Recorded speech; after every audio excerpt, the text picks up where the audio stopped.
Our next speaker will be Stuart Parkinson.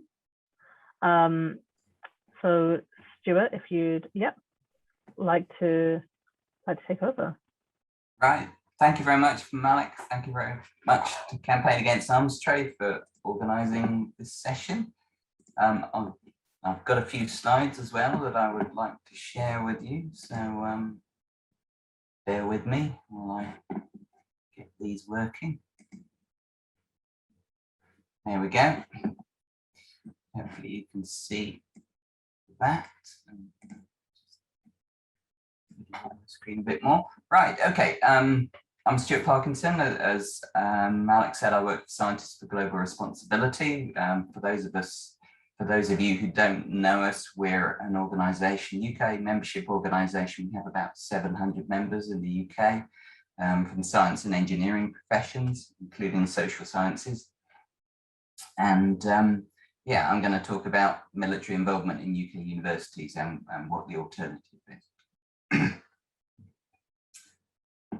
So I'm going to start with just a bit of background on the UK military. Some of this will be familiar to some of you, but hopefully it will fill in a few gaps and bring you right up to date with what's going on. So Britain is one of the most heavily armed nations in the world. We are one of the 9 nuclear weapons states. We have some of the biggest warships in the world. We have some of the most powerful combat aircraft. We're also one of the largest arms exporters, and the DSEI Arms Fair is one of the showcases that is used for that. And including exporting to governments violating human rights, as I'm sure you are all very much aware. What's been happening in the last year or so is that the government has announced a huge funding increase.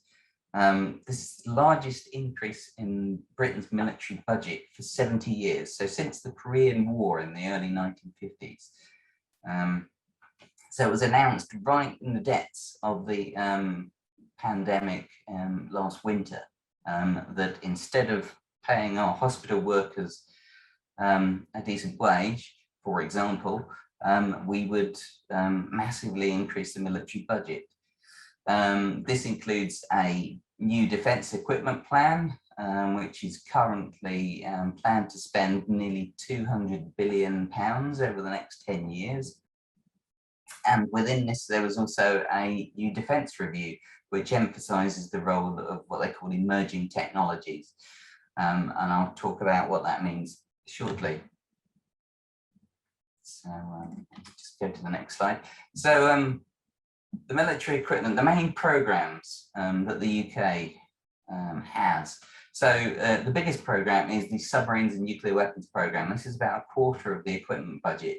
And one of the things that was announced in spring this year was that Britain would increase its nuclear weapons stockpile by 44%, because that's what's most important right now, apparently.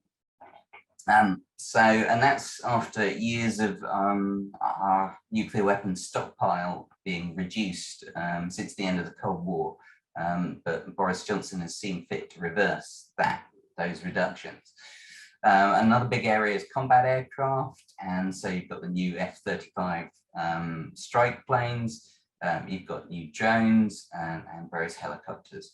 Then we've got warships, including the Queen Elizabeth aircraft carriers, which are the largest warships in British military history.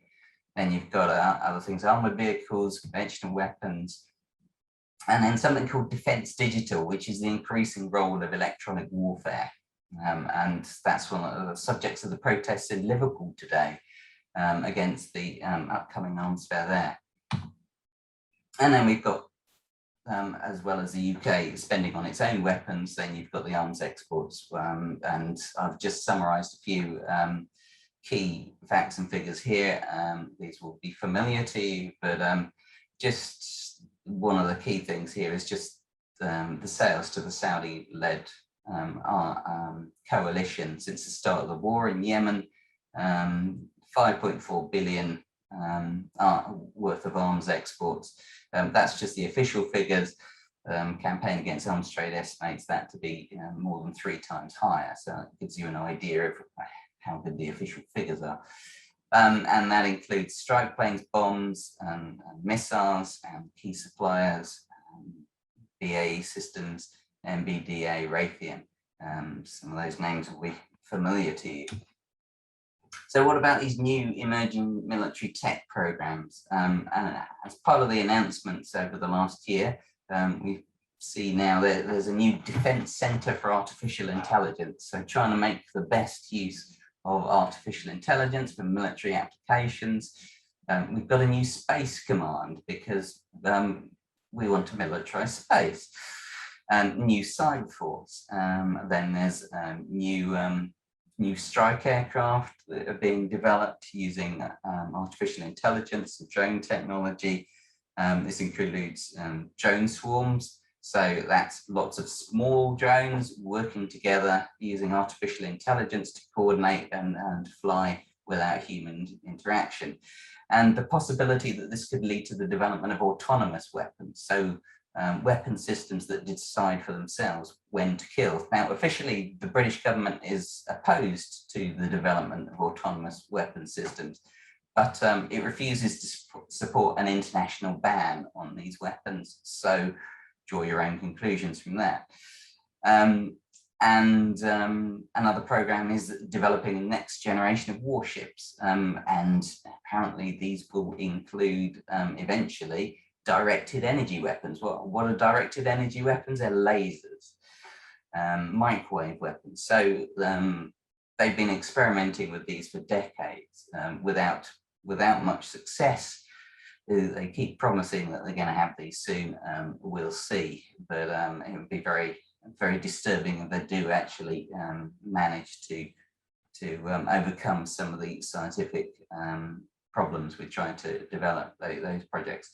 And I've got a quote just at the end from Boris Johnson. The aim of these programs is to master the new technologies of warfare.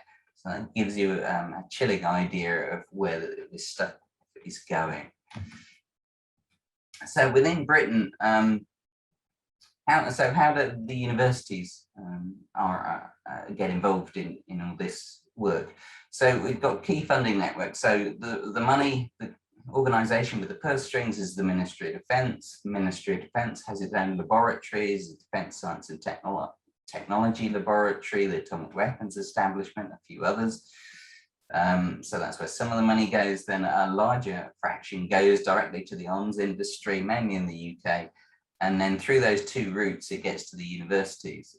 The larger route being directly from the arms industry rather than from the government labs. But nevertheless, they're both very significant.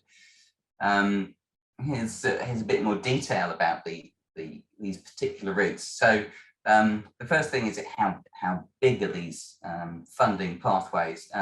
We estimate that about hundreds of millions of pounds a year are going through these routes into universities, but the figures are very uncertain. The data is poor and often contradictory. But we reckon it's in the hundreds of millions, and there's a major funding increase underway because of this new government announcement to massively increase military funding. And there are 3 types of schemes. There's the government-funded scheme, so you get, as I say, the military labs, Defence and Science and Technology Laboratory, the Atomic Weapons Establishment, something called the Defence and Security Accelerator, which is one that's particularly targeted at universities and small businesses. Then you've got other governments involved. You've got the Pentagon, you've got the new EU European Defence Fund. Then you've got all the corporate programs. All the big companies have programs in their selected, most chosen, most friendly universities. And then you've got some joint programs between government and corporate bodies. And often these include the UK Research Council. So these are the civilian bodies set up to fund basic research. And these are, some of these are being sucked into military partnerships. Which universities are involved? Well, there's been a lot of research over the years about this, and SGR has been involved in some of them. Other organisations have, and I've given you some examples of these research programs there. Basically, the conclusion is pretty much every university in the UK takes some military funding, either from a government body or from a corporate body. It's very hard to find a university that doesn't. We thought we found one a few years ago, but the data was a bit uncertain, so we're still not sure. There are some universities that corner the market in this area: Cambridge, Cranfield, Imperial College, Oxford, Sheffield. These are some of the universities with the biggest funding, and you'll be able to notice that these are some of the most prestigious universities, the ones with the most research intensive, and the ones with the that attract some of the top students. So you can see where the university, where the military is diverting its money. And the other thing to mention on here is just looking at some of these studies over the last few years. There's one there that's looked at the funding from the atomic weapons establishment, and it found that over 50 universities took funding from them, which just gives you an idea of how deeply enmeshed nuclear weapons relevant science and technology is within our universities. So some recent examples, as I say, the atomic weapons establishment is a key one. They have a series of fellowships. A lot of their work, they claim, is just basic research. They're doing it because they want to help basic research in various areas of science and technology, like physics and computing. But of course, they wouldn't be funding it if it wasn't useful to them in some way.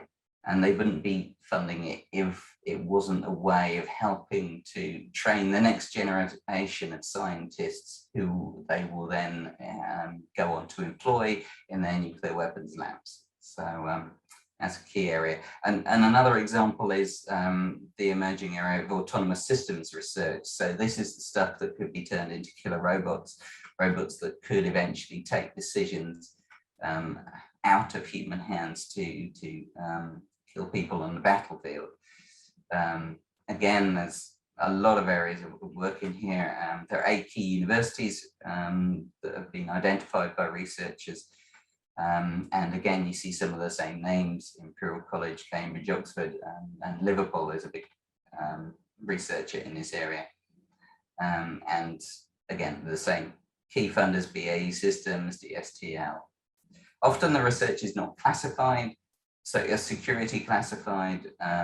Occasionally it is, and they claim it's, therefore they're helping wider society, but of course they're doing it because it's useful for them. And so what does this do? It helps embed a culture of militarism in universities.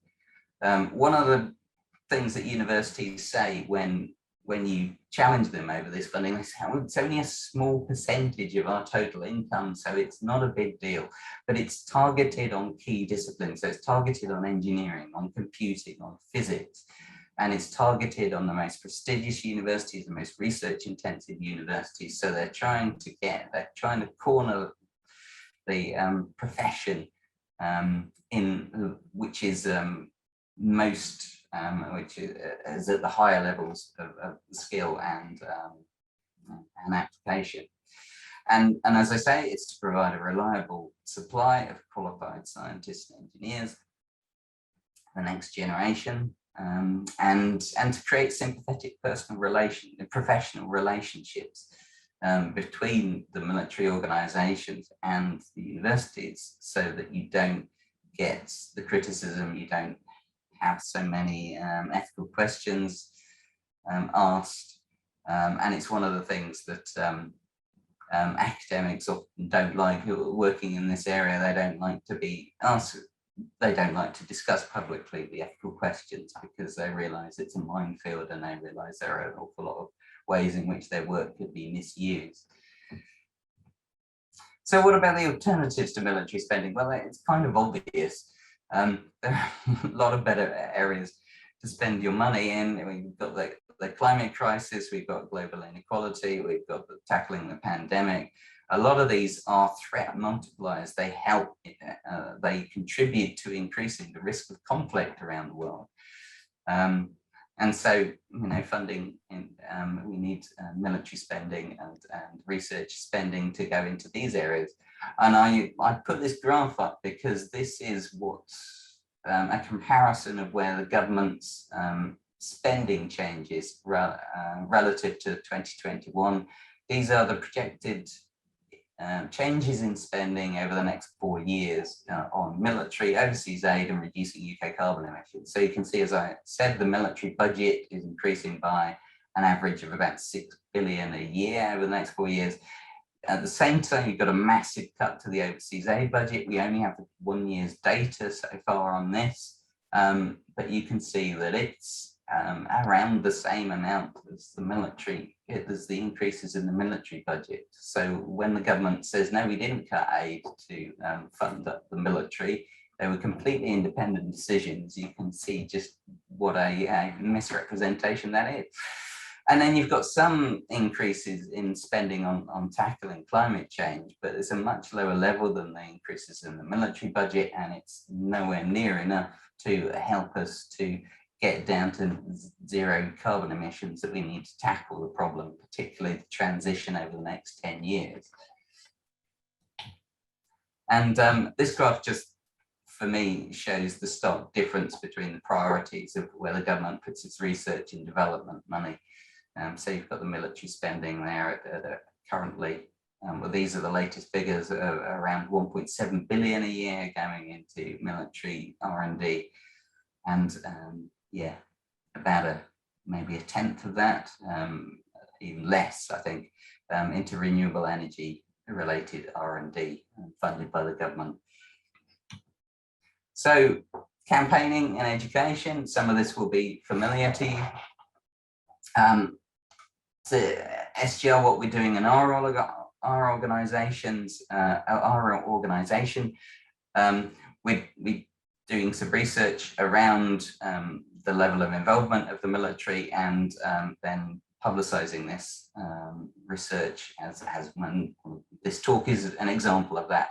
And we need to get this information out there so that more students are aware of what's going on in their universities.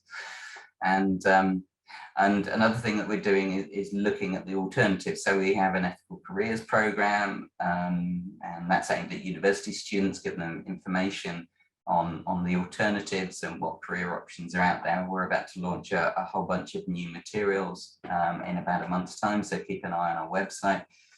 We also do work with schools. We run a Science for Society week every March, and that is, the strapline of that is science education without funding from the arms industry and the fossil fuel industries. So we also run a One Planet, One Life program, which is climate change workshops within schools. So there's a whole bunch of stuff there. And of course, lots of other organizations doing wonderful work. Demilitarized education, you'll hear about this afternoon. You go to their workshop. We do need to update the research about where military involvement in universities. So that's really important. Stop Killer Robots campaign has started university campaigning to try and get restrictions on work into autonomous weapons. And then, of course, campaign against arms trade and all the other great people who are working there. So please do join us if you're not already involved.